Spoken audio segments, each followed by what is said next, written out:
sesat, keluar dari Ahlus Sunnah wal Jamaah, tapi dia pakai dalil Al-Quran. Akhirnya orang-orang awam yang terpengaruh dengan dia terpengaruh juga ikut. Dan ini banyak contoh ya. Orang munafik bersilat lidah dengan Al-Quran. Contoh, di negara kita ini ada aliran namanya kebatinan. Kebatinan itu ngajak tidak sholat. Kalau azan cukup ingat pada Allah, nggak perlu sholat katanya. Ketika ditanya dalilnya, punya dalil juga dia. Apa dalilnya? Aqimis sholata lidzikri. Dirikanlah sholat untuk mengingatku. Kata dia, jadi sholat itu didirikan untuk ingat Allah. Berarti kalau sudah ingat nggak perlu sholat. Nah ini yang keliru, yang belakang, yang berarti itu. Mengapa? Karena kita diperintahkan sholat untuk ingat pada Allah. Sholatnya diperintahkan, lalu khusyuk atau ingat pada Allah dalam sholat diperintahkan. Ini dipotong. Oh berarti yang penting ingat. Yang penting ingat kepada Allah. Walaupun gak sholat gak apa-apa. Loh gak ada begitu. Tapi kalau orang awam, orang gak pernah ngaji langsung masuk. Ini contoh aliran kebatinan di negeri kita. Ada lagi aliran Wahabi. Gimana kata Wahabi? Kata Wahabi, tawassul syirik, istighatsah syirik. Loh kok bisa? Ada di dalam Al-Quran. Di dalam Al-Quran dikatakan, wa qalu ma na'buduhum illa liyuqarribuna ilallahi zulfa. Orang-orang musyrik berkata ketika digugat, hai orang-orang musyrik, kenapa kamu menyembah berhala, menyembah batu? Orang musyrik berkata, kami tidak menyembah berhala-berhala itu kecuali agar berhala-berhala itu mendekatkan kami kepada Allah sedekat-dekatnya. Nah, orang musyrik itu menyembah berhala agar dekat pada Allah, sama dengan orang Pastafi yang beristighatsah, bertawassul, bertabarruk agar dekat pada Allah. Apa bedanya? Ini kata si Wahabi. Ini kalau gak ngaji, gak pernah ikut Pastafi terpengaruh. Kalau ikut Pastafi gak terpengaruh. Mengapa? Orang musyrik itu menyembah berhala, yang disembah memang berhala. Adapun umat Islam yang bertawassul, beristighatsah, bertabarruk dengan para nabi dan para wali, itu bukan menyembah para nabi dan para wali, tetapi ibadahnya, menyembahnya kepada Allah. Hanya para nabi dan para wali disebut di dalam ibadah itu sebagai wasilah sesuai dengan perintah Allah di dalam Al-Quran, ya ayyuhalladzina amanu taqullaha wabtaghu ilaihi wasilah. Hai orang-orang yang beriman, bertakwalah kamu kepada Allah dan carilah wasilah, perantara yang mendekatkan diri kamu kepada Allah. Artinya apa? Wasilah itu diperintahkan memang.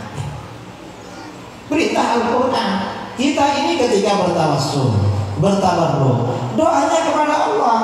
Cuma wasilahnya melalui para nabi, para wali. Karena itu adalah perintah Allah. Gak sama dengan orang musyrik. Kalau orang musyrik memang menyembah berhala. Kita gak menyembah sama para nabi, para wali gak menyembah. Gak boleh. Ini Wahabi. Nah, di negeri kita ada juga yang pakai Al-Quran.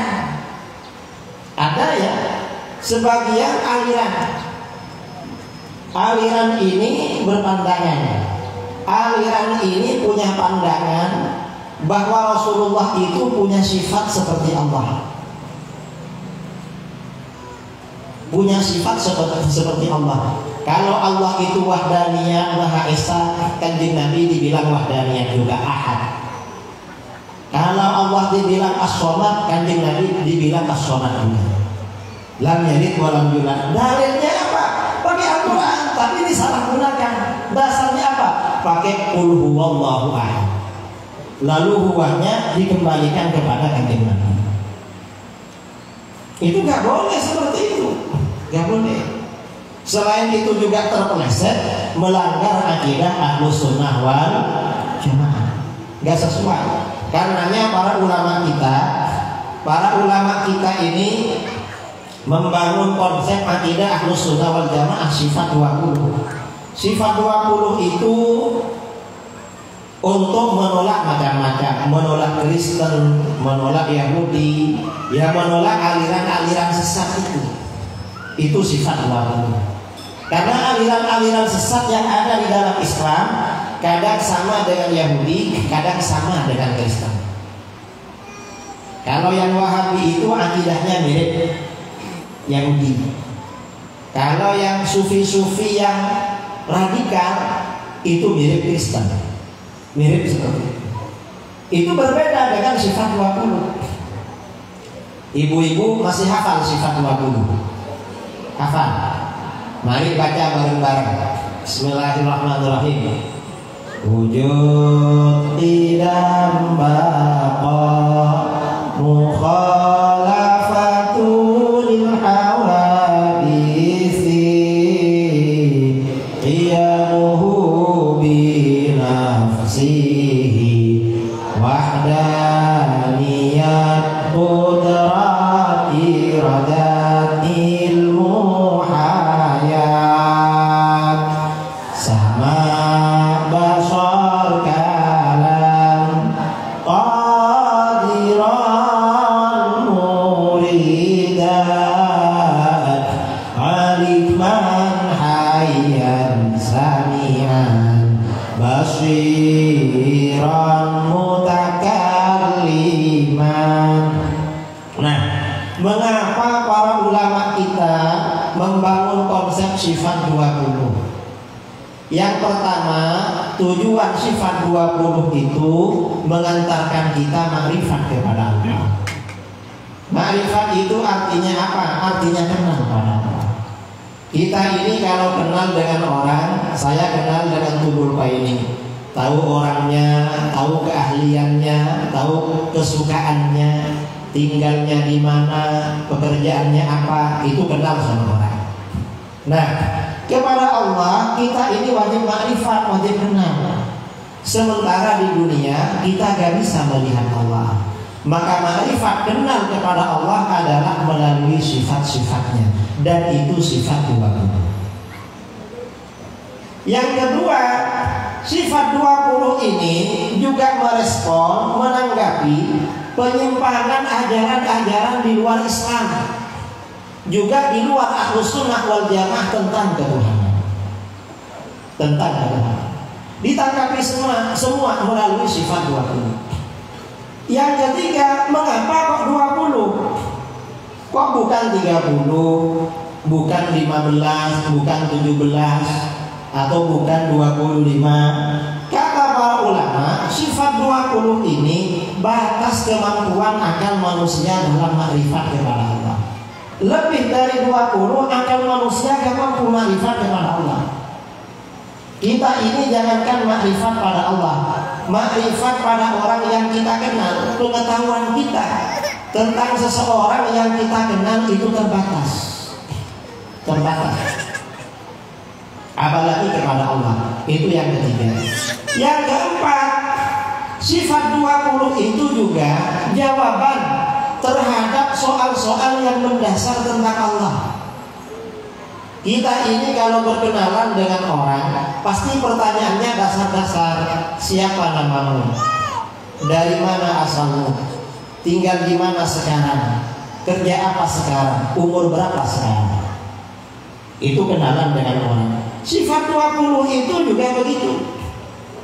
Gimana? Sehari semalam kita ini beribadah kepada Allah. Mau tidur, baca doa. Bangun tidur, baca doa. Mau makan, baca doa. Setelah makan, lupa doa. Ibu-ibu yang baca doa kalau makan sebelum apa sesudah? Apa biasanya lupa? Sering lupa? Enggak? Awas lo kalau lupa. Artinya sehari semalam kita ini beribadah kepada Allah. Pertanyaannya, apakah Allah itu ada? Jawabnya sifat Allah itu wajib ada. Karenanya kebalikan dari wujud, ya, dari wujud, yaitu Adam tiada, mustahil bagi Allah. Ini untuk menolak orang-orang komunis yang tidak beriman adanya Allah. Dalilnya dijelaskan oleh para ulama. Pertanyaan kedua, Allah yang wujud, sejak kapan wujudnya? Jawabnya adalah wujudnya Allah tanpa permulaan. Karena itu kebalikan dari sifat tidak mustahil bagi Allah. Hudus baru. Karenanya kalau baru berarti bukan Tuhan. Contoh, orang Kristen mempertuhankan Bunda Maria. Gak bisa. Siti Maria gak bisa dikatakan Tuhan. Mengapa? Ada tanggal lahirnya. Siti Maria punya ayah, punya ibu. Orang Kristen mempertuhankan Yesus. Siapa Yesus ini? Nabi Isa. Gak bisa dikatakan Tuhan. Mengapa? Nabi Isa ada tanggal lahirnya. Tuhan itu wajib bersifat wujudnya tanpa permulaan. Orang-orang musyrik banyak mempertuhankan batu, mempertuhankan pohon, apapun dipertuhankan. Gak bisa itu. Mengapa? Karena alam jagat raya ini semuanya ada permulaan. Yang ada permulaannya berarti bukan Tuhan. Ini pertanyaan yang kedua. Tuhan itu tanpa tanggal lahir. Kalau kita ada tanggal lahir, ibu-ibu ada tanggal lahirnya. Kira-kira asli apa buatan? Hah? Karena orang dulu-dulu itu perkiraan tanggal lahirnya. Kadang dipermudah. Nah, itu pertanyaan kedua. Pertanyaan ketiga, Allah yang wujud dan tidak sampai kapan wujudnya? Jawabnya adalah baqa. Allah itu maha kekal, maha abadi. Karenanya kebalikan dari baqa yaitu fana mustahil bagi Allah. Sesuatu yang fana, yang mengalami ketiadaan, meninggal, gak bisa dikatakan Tuhan, gak bisa. Tuhan itu wajib baqa. Karenanya berhala-berhala gak bisa dianggap Tuhan. Nabi Isa gak bisa dianggap Tuhan. Mengapa? Orang Kristen meyakini Nabi Isa meninggal. Loh, kok meninggal dibilang Tuhan? Kalau kita, Nabi Isa belum meninggal, meninggalnya nanti pada hari menjelang hari kiamat, ketika turun ke bumi untuk membunuh Dajjal. Itu Nabi Isa, tapi bukan Tuhan. Jadi wujud tidak baqa ini menolak ajaran macam-macam. Pertanyaan ketiga, Allah yang wujud tidak dan baqa seperti apa? Apa jawabannya? Kalau ditanya Allah itu seperti apa? Jawabannya adalah mukhalafatu lil hawadits. Allah itu tidak sama, tidak serupa dengan apapun perkara yang baru. Tidak sama. Nah ini yang ditolak faham bermacam-macam. Seperti patung-patung itu perkara baru, bukan Tuhan. Atau orang Wahabi tidak mukhalafatul hawadits. Kata Wahabi ditanya Tuhan seperti apa? Kata Wahabi, Tuhan itu mukhalafatul hawadits tapi tak begitu mukhalafatul. Mengapa? Ada mirip-miripnya. Kata Wahabi, Tuhan itu mirip seorang laki-laki yang masih muda, belum berjenggot, tingginya kira-kira 30 meter, besarnya 3,5 meter. Akidah Wahabi mirip ajaran Yahudi. Kata Yahudi, Tuhan itu seperti seorang laki-laki yang sudah tua, rambut dan jenggotnya putih semua, tingginya kira-kira 30 meter, besarnya 3,5 meter. Bedanya Tuhannya Yahudi lebih tua daripada Tuhannya Wahabi. Akidah Yahudi abang akidahnya Wahabi, makanya disingkat Wahyudi. Wahabi adiknya Yahudi. Nah ini bukan Wahyudi yang di sini. Ada yang suaminya Pak Wahyudi namanya. Ada. Bukan itu. Kalau itu Ahlus Sunnah wal Jamaah. Jadi Wahabi beda dengan kita. Kemudian pertanyaan kelima, Allah yang wujud tidak baqa, mukhalafatul hawadits. Alamatnya di mana? Jawabannya qiyamuhu binafsihi. Allah berdiri pada zatnya sendiri. Artinya apa? Allah tidak memerlukan tempat dan Allah tidak memerlukan seseorang yang menentukan atau mencipta. Allah gak butuh pada tempat. Ini menolak terhadap Kristen.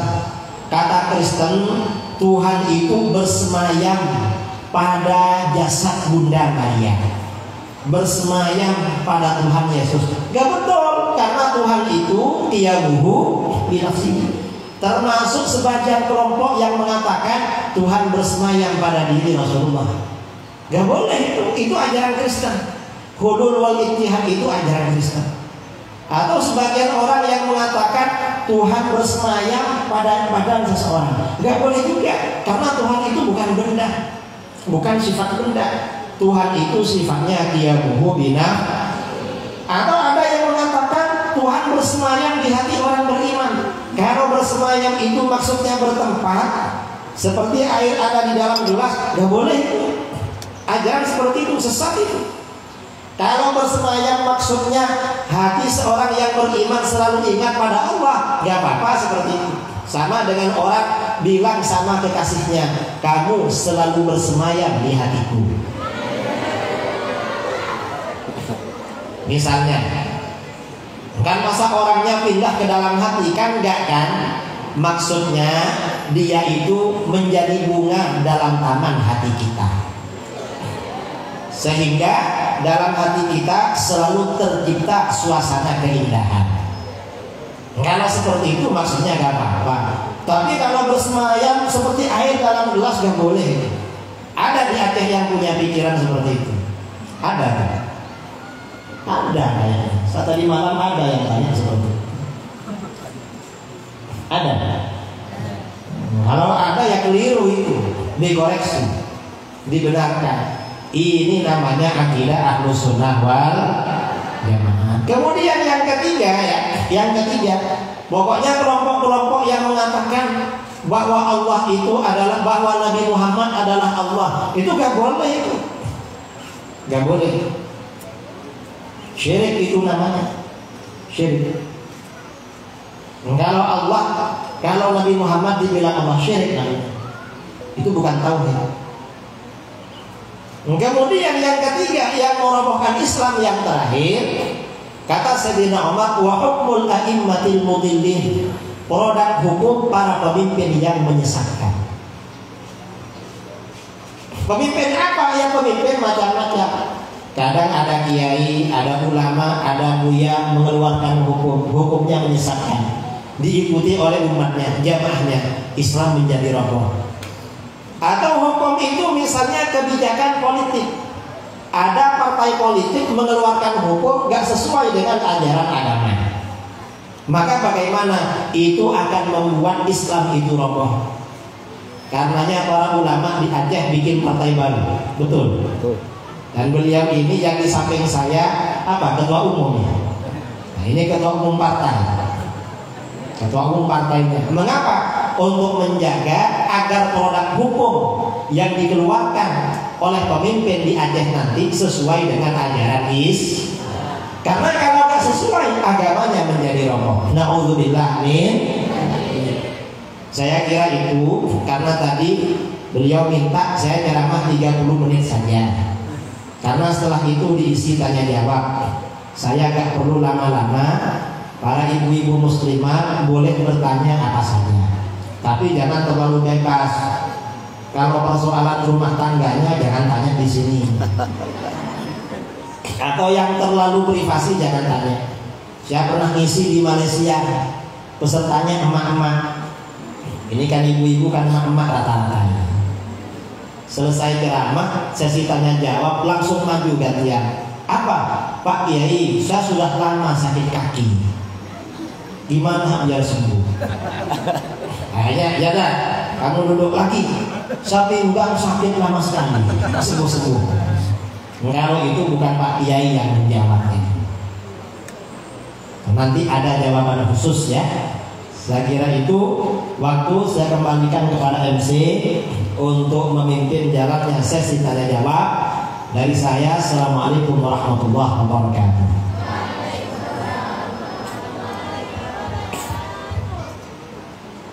Alhamdulillah telah kita dengarkan pemaparan yang sangat luar biasa dari guru kita Kiai Haji Muhammad Idrus Ramli.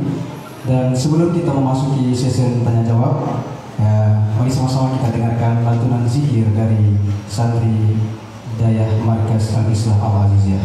Kepada para hadirin hadirat, mohon untuk mempersiapkan pertanyaan yang sangat luar biasa. Allahumma salli wa sallim ala sayyidina Muhammadin wa ala ali sayyidina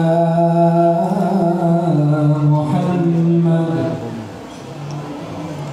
ya Rasulullah.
hadirat berjamaah pengajian Tasdaqi Muslimah yang kami banggakan. Semoga kita semua menjadi angin-angin dakwah untuk terus mengembangkan dan berdakwah di jalan Allah Subhanahu wa taala. Para jamaah semuanya, sekarang kita masuk di sesi tanya jawab. Para jamaah yang ingin bertanya kami persilakan. Pertama kepada ibu-ibu. Ibu-ibu yang di ujung di tengah yang di depan mungkin sudah menyimpan pertanyaannya. Silakan.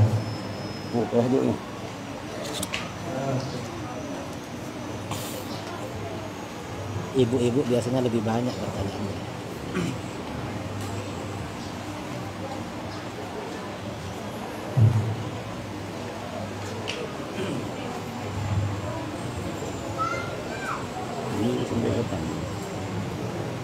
Sampai Kamis, hari Jumat ke Surabaya. Saya malam Kamis ke Assalamualaikum warahmatullahi wabarakatuh. Terima kasih atas segala kesempatan yang diberikan kepada kami.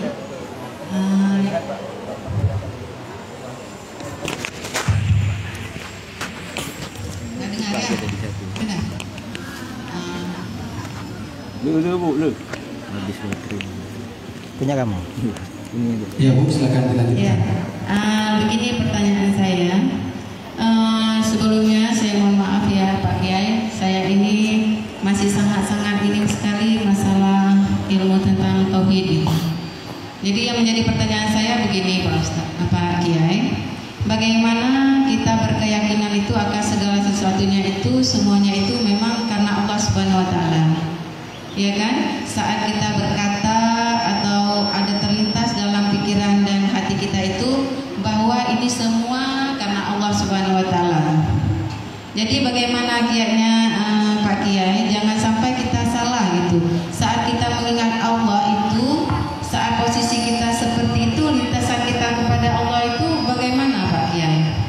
Itu saja pertanyaan saya. Terima kasih. Assalamualaikum warahmatullahi wabarakatuh. Ya baik, kepada Kiai kami persilakan untuk menjawab. Terima kasih ya.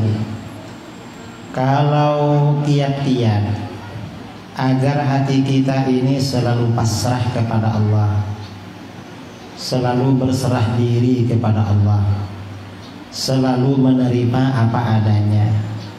Salah satunya adalah memperbanyak beribadah kepada Allah, seperti sholat di awal waktu, kemudian memperbanyak zikir, baca Al-Quran dan lain sebagainya. Pokoknya yang amal-amal yang soleh-soleh itu biasanya itu akan memperkuat tawakal, berserah diri, memperkuat keimanan kepada Allah. Biasanya seperti itu. Dan tentu ada selain itu ya juga banyak berzikir, disertai banyak berzikir. Karena di dalam Al-Quran, ala bidzikrillahi tatmainnul qulub. Ingatlah, hanya dengan berzikir kepada Allah hati seseorang itu menjadi tenang. Kita ini kan di dunia yang diinginkan kan ketenangan hati. Orang cari uang biar hatinya tenang. Mengapa? Kalau gak punya uang sakit kepala. Kalau punya yang merah-merah kepalanya sembuh. Kan tujuannya itu sebenarnya. Karena memang tawakalnya orang itu bertawakal kepada Allah bertingkat-tingkat. Ada sebagian orang ya karena sudah mencapai maqam ma'rifah, nggak punya uang tambah tenang, nggak punya malah tenang. Ini dikisahkan dalam kitab-kitab tasawuf. Ada seorang wali perempuan, waliullah perempuan punya karomah, berangkat mau ke tanah suci jalan kaki. Di perjalanan ziarah ke seorang wali laki-laki, sama-sama walinya ziarah.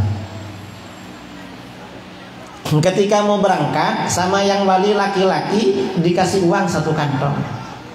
Ini di sini kalau ustazah tuh dipanggil umi ya. Umi, ini uang 1 kantong. Untuk apa? Ya nanti Umi di jalan mungkin beli apa-apa biar enak. Ternyata Umi ini gak mau, saya gak perlu ini kan. 1 kantong itu isinya emas, gak mau. Loh, kalau nanti Umi perlu makan, perlu beli makanan, gimana? Kalau Umi gak punya uang, kok pergi tangan kosong? Akhirnya apa? Umi ini mengeluarkan karomahnya, tangannya digerakkan. Begitu tangannya digerakkan, udara yang menyentuh tangannya itu jadi emas semua. Digerakkan begini nih, saya gak perlu bawa, cukup gini sudah jadi. Tapi saya gak perlu ini, dibuat. Saya gak perlu. Saya ini lebih tenang berzikir kepada Allah. Ini orang-orang perempuan yang makomnya tinggi. Ada yang di bawahnya. Orang perempuan itu tenang, gak marah sama suaminya. Pikirannya tenang. Kalau lihat dompet suaminya ada merah-merahnya. Betul, ada yang begitu. Kalau dompet suaminya ada merah-merahnya, tawakal sudah. Baru tawakal pada Allah itu. Jadi tawakalnya ya beda-beda, sama-sama tawakal. Nah, kalau ingin mencapai makom yang pertama tadi, seperti tadi, harus banyak taqarrub, banyak bertaubat kepada Allah, banyak istighfar, banyak mujahadah, baru nanti mencapai makom yang pertama. Dan orang perempuan itu mujahadahnya lebih ringan daripada laki-laki. Orang perempuan itu mencapai tingkatan wali lebih gampang daripada laki-laki. Karena kewajibannya gak banyak, cukup ada di rumah. Itu orang perempuan. Karenanya banyak ya dalam kisah-kisah para wali itu, orang perempuan mengalahkan wali laki-laki. Ini contoh lagi ya. Ada biasanya kalau orang belajar di dahyah atau di pondok sudah lama. Kalau di Jawa dari kiai-kiai itu mendapat ijazah sholawat Dalailul Khairat, karangan Imam Al-Jazuli, kitab sholawat Dalailul Khairat. Kalau di Aceh dibaca juga di mana-mana. Nah, Imam Al-Jazuli ini mengapa beliau mengarang sholawat Dalailul Khairat? Suatu ketika Imam Jazuli ini sudah menjadi ulama besar, ulama berpengaruh. Orang-orang banyak ziarah datang pada beliau. Suatu ketika beliau ada hajat bepergian, pergi.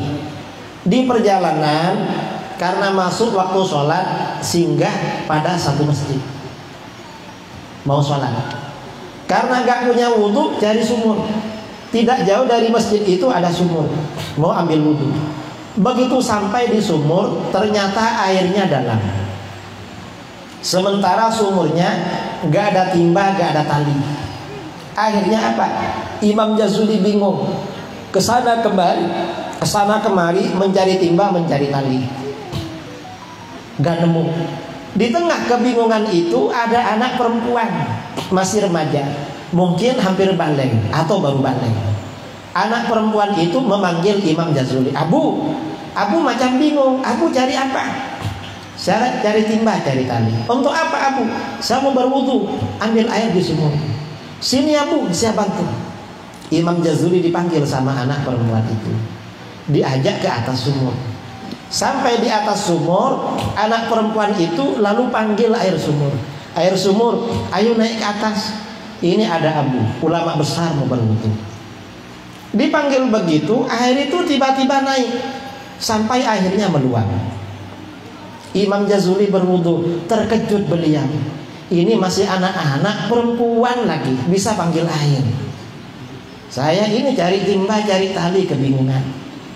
Akhirnya Imam Jazuli bertanya pada anak perempuan itu, kamu masih anak-anak? Iya Abu.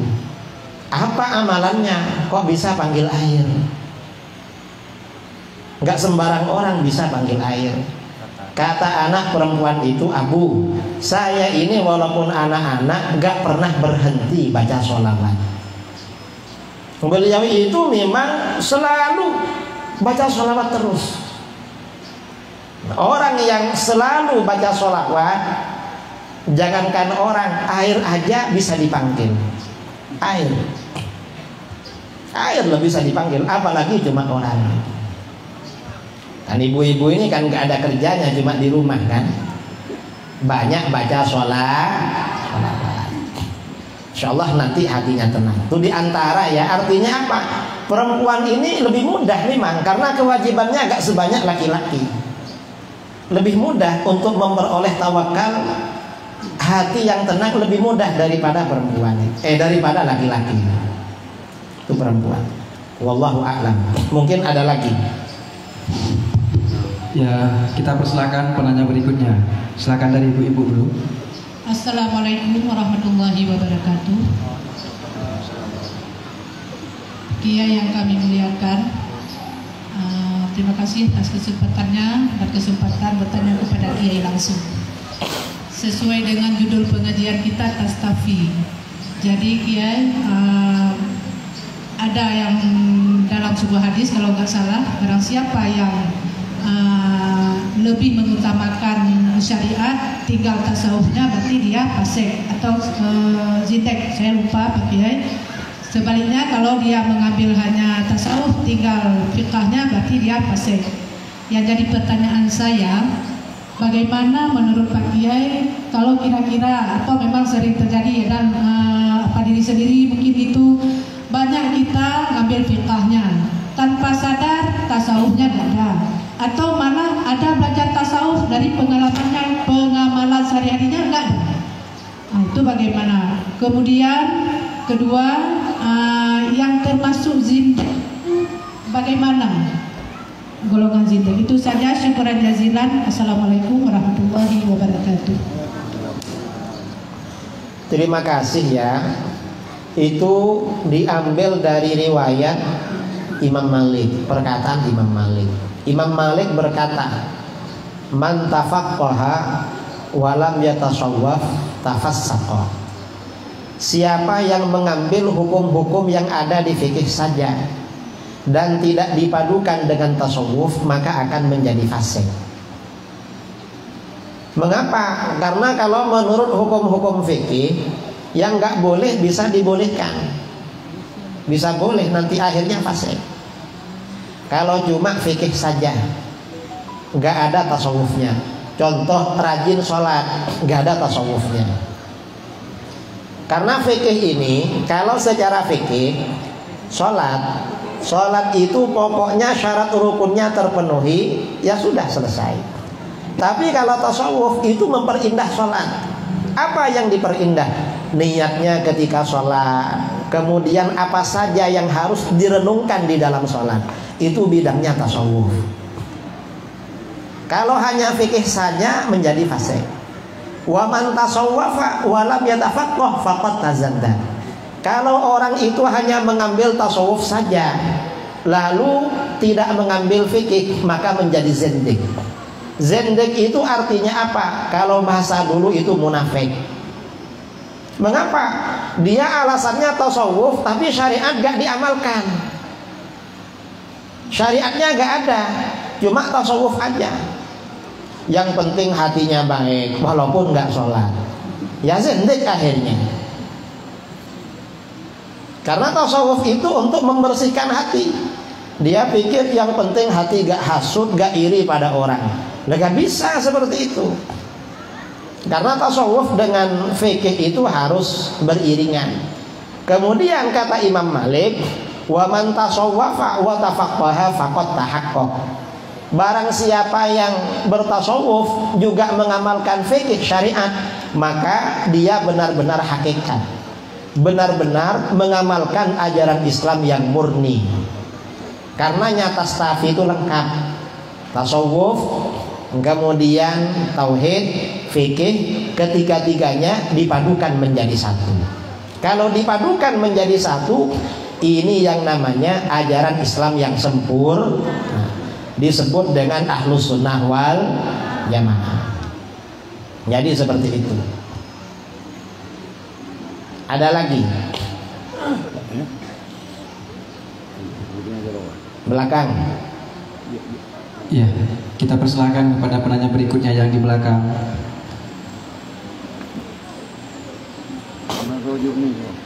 Tolong di off mic-nya ke belakang sebentar.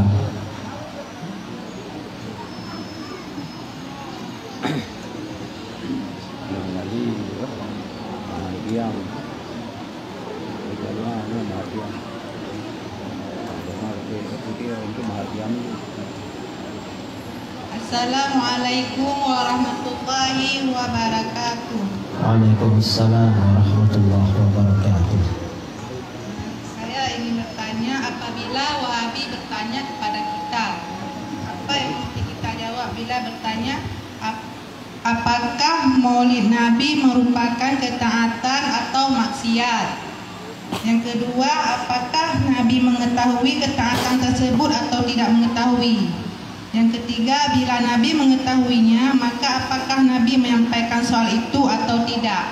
Bila Wahabi bertanya begitu, apa yang mesti kita jawab? Kiai, dan satu lagi, kemarin kan ada istighazah tuh di mana lah yang mengundang artis. Apakah itu bertentangan dengan ahli sunnah wal jamaah? Ini kita Mirzani. Cuma itu saja. Senang sekali bisa jumpa langsung sama Kiai.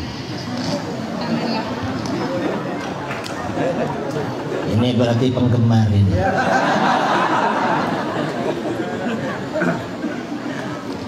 Yang pertama, kalau ada orang Wahabi bertanya, apakah maulid itu ketaatan apa kemaksiatan? Ditanya sama dia, menurut kamu maksiat apa taat? Tanya balik. Kalau dia bilang maksiat, di mana Rasulullah bilang maksiat? Kalau kita ditanya, yang bertanya tujuan mendebat, jawaban yang paling bagus ditanya balik. Karena kalau ditanya balik gampang mengalahkan. Sama misalnya kita mau pergi ke pasar, jumpa dengan orang, mau kemana? Mau ke pasar. Pasti dia tanya lagi, perlu apa? Belanja. Belanja apa? Ini. Keperluan apa? Ada tamu. Dari terus tanya begitu. Tapi kalau ditanya balik, mau ke pasar, perlu apa? Ada urusan apa dengan kamu ngurus begitu? Gak ada. Ya kalau gak ada gak usah tanya lah. Jadi kalau ditanya balik gampang mengalahkan. Kalau Wahabi tanya, maulid itu kemaksiatan apa ketaatan? Tanya balik, menurut kamu kemaksiatan apa ketaatan? Kalau dia jawab kemaksiatan, dasarnya mana? Kalau maulid kemaksiatan, dasar yang khusus nggak ada. Nah kalau nggak ada jangan urus, jangan urus begitu. Tapi kalau kita ditanya balik, ditanya begitu juga bisa. Maulid itu ketaatan apa kemaksiatan? Maulid itu isinya ketaatan semua. Baca sholawat ketaatan, memuji Rasulullah ketaatan, mengagungkan Rasulullah perintah Al-Quran, sedekah makanan ajaran Islam, ketaatan semua. Apakah Rasulullah sudah tahu? Sudah tahu. Ada di dalam Al-Quran dan hadis. Ayat Al-Quran dan hadis-hadisnya banyak. Kamu ingin tahu bagaimana? Ingin tahu apa enggak? Kalau ingin tahu datang ke acara maulid. Suruh begitu.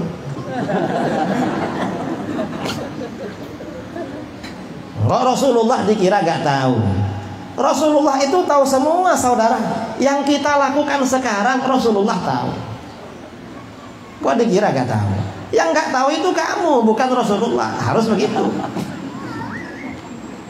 Caranya begitu ya. Itu pertanyaan yang pertama. Jelas. Kemudian pertanyaan yang kedua,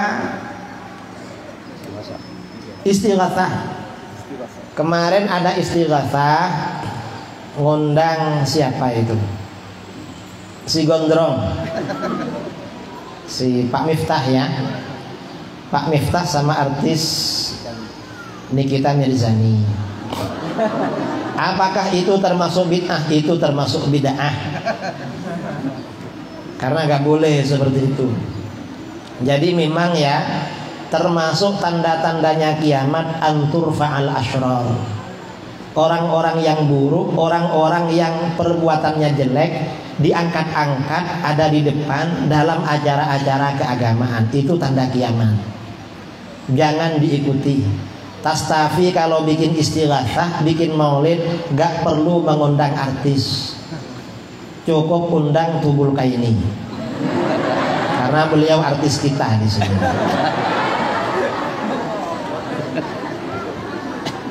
Saya terkejut juga kok ngundang artis. Karena sekarang ini ngetren. Kadang biar acaranya ramai artis. Kadang artis tobat. Di negeri kita ini kadang ada artis tobat, Hijrah. begitu tobat hijrah langsung jadi ustadz, jadi ustazah. Itu gak tobat namanya, itu cari orderan lain. Kalau tobat ya tobatlah, tinggalkan dunia artis itu, lalu belajar ilmu agama. Kok tobat malah jadi ustazah? Dan biasanya kalau ada pengajian, ada ustazah kayak gitu, tambah ramai saudara. Tambah ramai yang datang. Kita jangan ikut-ikutan seperti itu. Karena itu termasuk tanda-tanda kiamat. Kalau ada acara-acara keagamaan, maka yang tampil di depan adalah orang-orang ahli, orang yang ahli ilmu agama. Artisnya ikut ngaji aja, jangan ada di podium gitu, di bawah juga artisnya. Jangan tampil ke atas, biar gak campur aduk, itu gak boleh itu. Saya kira seperti itu. Ternyata orang Aceh dengar ya, kalau ada istighatsah di Jawa, di Cirebon itu ada haul, itu haul. Itu ada haul katanya ulama besar, cuma yang diundang artis. Karena sekarang ini sudah ada Android, ada media sosial, apa saja dengar itu. Dan mungkin pertanyaan ini dan jawabannya juga viral habis ini. Karena dianggap menanggapi itu. Nanti yang bertanya dicari sama orang. Wallahu a'lam. Terima kasih Kiai. Berikutnya kita berikan kesempatan kepada penanya yang lain. Mungkin dari ibu-ibu masih ada. Ya, terima kasih. Silakan ibu-ibu yang di depan, tolong di-over mic-nya.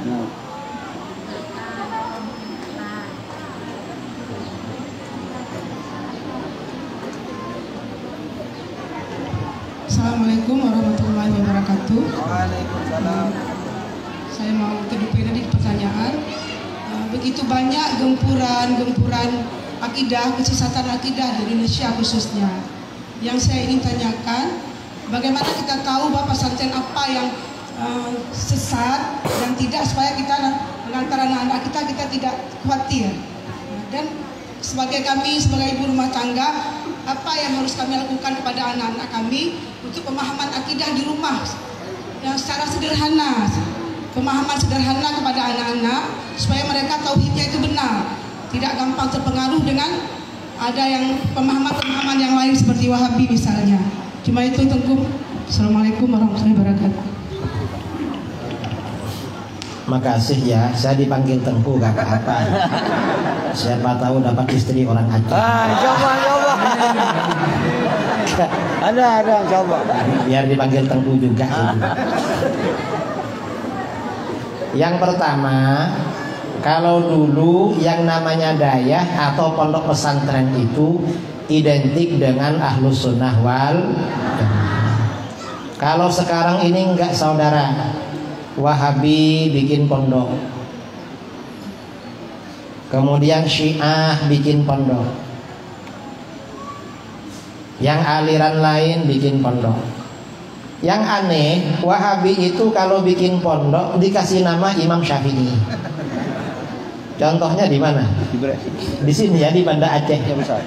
Di Aceh Besar, kemudian di daerah saya di Jember, kemudian juga di Pontianak, kemudian di Manado, keliling di mana-mana. Pondok-pondok yang namanya Imam Syafi'i itu punya Wahabi. Karenanya hati-hati. Kecuali yang asli ahlus sunnah itu di Cipanas, Bogor. Imam Syafi'i yang dikelola oleh Syekh Hasan Hitu dari Kuwait. Itu murni Syafi'i. Karenanya kalau mau ngirim anaknya ke pondok-pondok di Jawa, tanya-tanya sama tengku-tengku di sini, sama Tubul, sama Tastafi, tanya. Itu Ahlus Sunnah apa bukan? Karena di Jawa juga ramai pondok-pondok di luar Ahlus Sunnah wal Jamaah, ramai juga. Kemudian yang kedua, untuk mendidik anak-anak kita yang ada di rumah agar tetap istiqomah kokoh dengan Ahlus Sunnah wal Jamaah. Maka bagaimana? Ajaran akidah yang dasar-dasar kita ajarkan, seperti sifat 20 itu kita ajarkan. Jangan sampai anak-anak gak ngerti sifat wajib 20 bagi Allah. Karena sekarang ini rata-rata anak-anak pegang HP.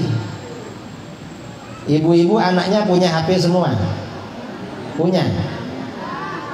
Belum. Yang belum kan ada di dayah itu. Yang ada di rumah yang pegang HP dijaga. Siapa atau apa yang sering dilihat di HP-nya. Khawatir yang dilihat itu bukan Ahlus Sunnah wal Jamaah.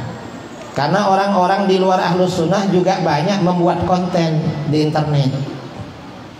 Jadi perlu dijaga itu. Itu tanggung jawab kita semua. Dan ajak anak-anak kita untuk menghadiri acara-acara pengajian Tastafi atau pengajian-pengajian ya orang-orangnya Tastafi itu, yang memang istiqomah menjaga akidah Ahlus Sunnah wal Jamaah, agar tidak terpapar, tidak terpengaruh virus-virus fahaman di luar Ahlus Sunnah wal Jamaah.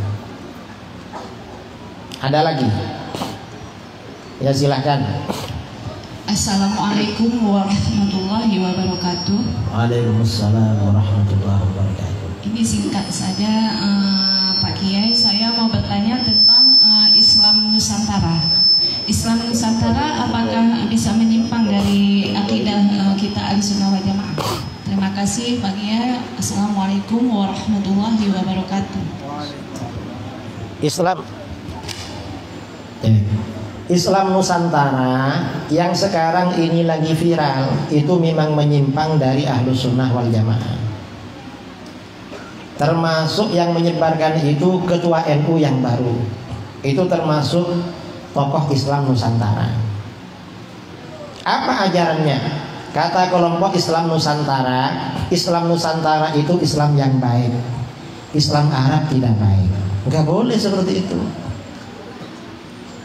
Yang benar Islam Nusantara itu baik apabila mengikuti Islam Arab. Islam Nusantara itu baik apabila cinta pada orang Arab. Benci Arab gak boleh, karena Islam Nusantara ini benci pada Arab. Gak boleh benci Arab. Mengapa kita ini gak boleh benci Arab? Karena Arab ini yang dipilih oleh Allah untuk melahirkan Rasulullah. Rasulullah itu manusia pilihan, manusia paling mulia, makhluk pilihan, makhluk paling mulia. Maka apapun yang berkaitan dengan beliau oleh Allah diberikan yang terbaik.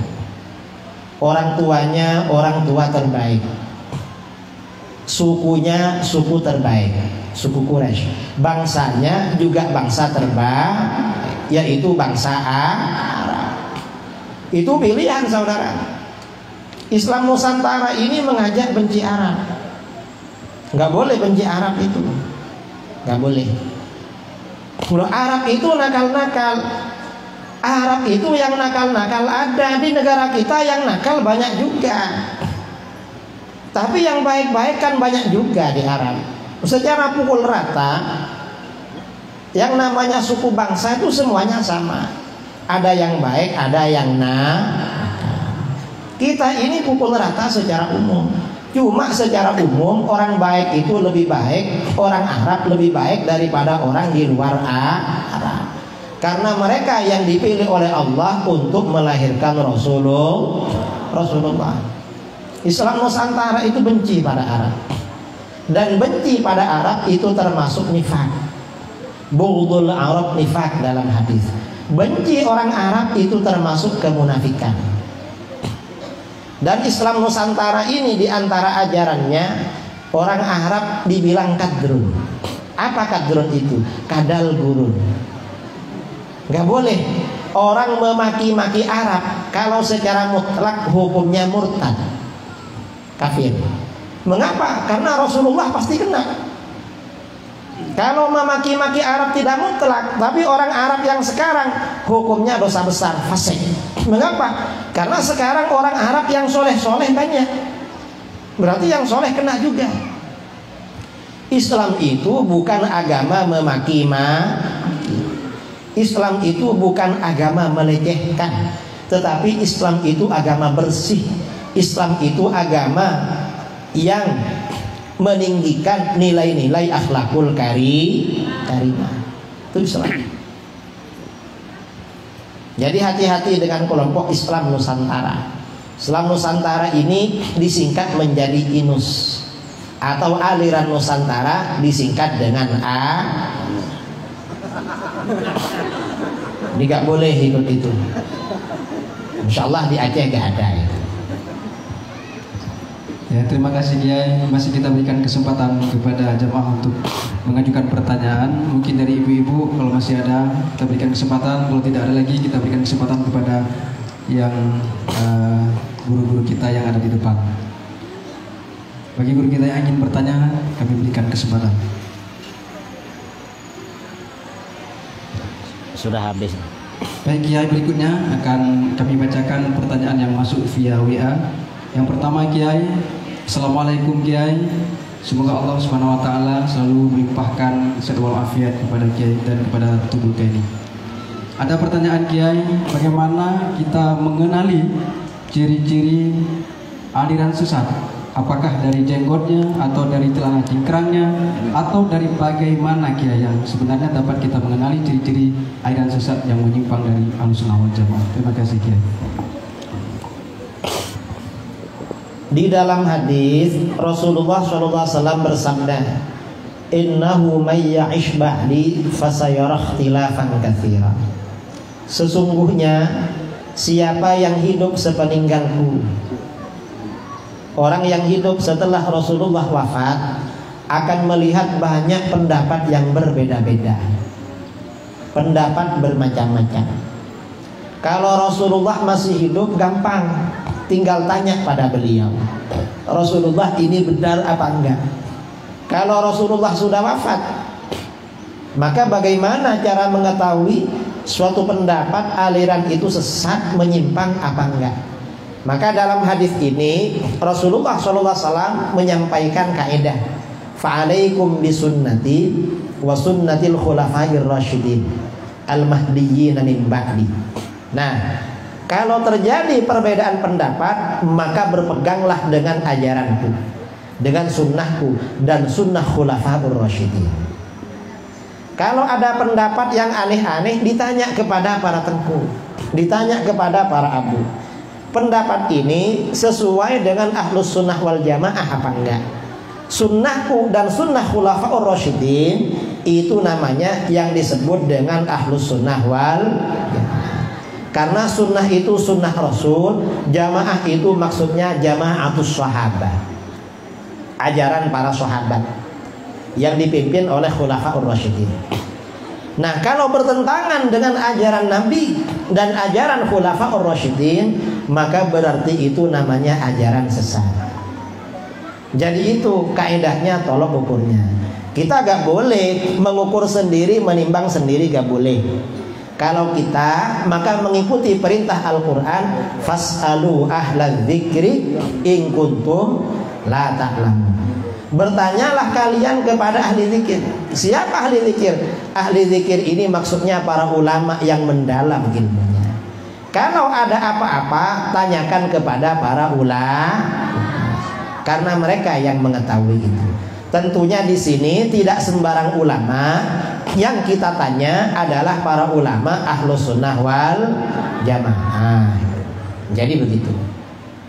Nah, ciri-cirinya Ahlus Sunnah wal Jamaah itu apa? Ciri-cirinya Ahlus Sunnah wal Jamaah yang paling gampang ajarannya diikuti oleh mayoritas umat Islam. Nah, yang diikuti mayoritas itu namanya Ahlus Sunnah wal Jamaah. Karenanya Wahabi bukan Ahlus Sunnah. Mengapa? Karena Wahabi kelompok minoritas. Syiah bukan Ahlus Sunnah. Mengapa? Syiah kelompok minoritas. Kemudian HTI bukan Ahlus Sunnah. HTI kelompok minoritas. Islam Nusantara bukan Ahlus Sunnah karena lebih minoritas. Kalau MPTT Ahlus Sunnah apa bukan? Bukan Ahlus Sunnah karena minoritas. Terima kasih Kiai. Berikutnya kami bacakan pertanyaan via WA.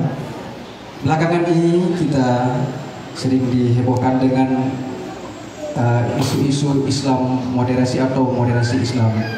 Bagaimana pandangan Kiai tentang moderasi Islam? Apakah itu bertentangan dengan Ahlussunnah wal Jamaah atau tidak? Mohon penjelasan Kiai.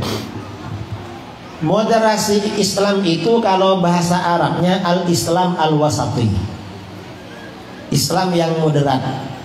Kalau Islam moderat itu maksudnya Islam yang tidak radikal kanan seperti Wahabi Syiah dan tidak radikal kiri seperti liberal, itu benar. Tapi kalau yang dimaksud moderasi Islam itu maksudnya menganggap Islam itu sama dengan agama lain, setara dengan agama lain, itu berarti ajaran menyimpang keluar dari Islam. Itu namanya ajaran liberal. Ya, perhatikan aja kemana arahnya moderasi Islam itu. Apakah maksudnya moderasi Islam ini menganggap Islam setara dengan agama lain dalam pandangan ideologi? Kalau disetarakan dengan agama lain, artinya arahnya pluralisme agama, semua agama sama, maka moderasi Islam itu gak boleh diikuti. Jadi lihat standarnya kira-kira bagaimana. Dilihat aja. Kita ini yang penting tetap ikut faham Ahlus Sunnah wal Jamaah. Pertanyaan yang terakhir Kiai, bagaimana caranya Kiai agar kita mendapat menantu yang pakar aswaja Kiai?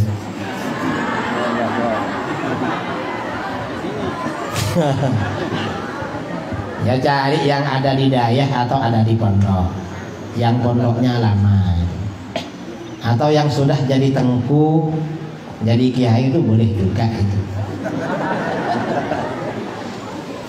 Ya Pak, yang ada di daerah itu lama ya, yang daerahnya Ahlus Sunnah wal Jamaah.